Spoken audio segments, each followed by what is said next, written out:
السلام علیکم دوستوں، حالیہ موسم میں بارشیں کم ہونے کی وجہ سے ایک بڑی سنگین صورتحال پیدا ہوئی ہے، اور وہ یہ ہے کہ دریائے سندھ میں پانی کی سطح 25 سال کی کم ترین سطح پر آ گئی ہے۔ یہ بڑی خطرناک بات ہے ہماری بقا کے لیے، فصلوں کے لیے اور ہماری آبی حیات کے لیے۔ پانی کی اس کمی کی وجہ سے سندھ کا جو نہری نظام ہے وہ تباہ ہو چکا ہے، اور نہروں میں جو مطلوبہ پانی چھوڑا جاتا ہے جس سے ہماری فصلیں سیراب ہوتی ہیں وہ نہیں ہو پا رہی۔ لیکن ایک اور اس سے جڑا مسئلہ ہے، وہ یہ ہے کہ دریائے سندھ میں پانی کی شدید کمی کی وجہ سے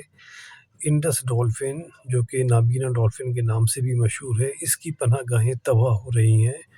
اور اس کے لیے اس کے ٹھکانے مسدود ہوتے جا رہے ہیں، یعنی ختم ہوتے جا رہے ہیں۔ تو اس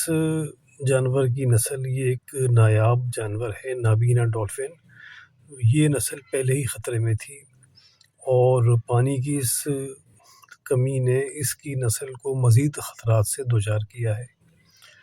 ماہرین کا کہنا ہے کہ اس وقت سکر بیراج میں سے گزرنے والے پانی کی مقدار لگ بھگ 20,000 کیوسک رہ گئی ہے، جو کہ معمول سے 70% کم ہے۔ تو یہ صورتحال بڑی الارمنگ ہے، اور اس سے ظاہر ہوتا ہے کہ نہ صرف ہماری زراعت کو خطرات لاحق ہو گئے ہیں، بلکہ اس آبی مخلوق کو، جو کہ سندھ کی پہچان ہے اور ہمارے پانی کا یہ ایک مہمان ہے، اس کی حفاظت ظاہر ہے ہماری ذمہ داری ہے، اور کیونکہ اس کی نسل کو بھی پہلے سے خطرات لاحق ہیں تو اس کی خصوصی حفاظت ہماری ذمہ داری تھی۔ لیکن اب ایک قدرت کا بھی ایک اس میں سسٹم آڑے آیا ہے، اور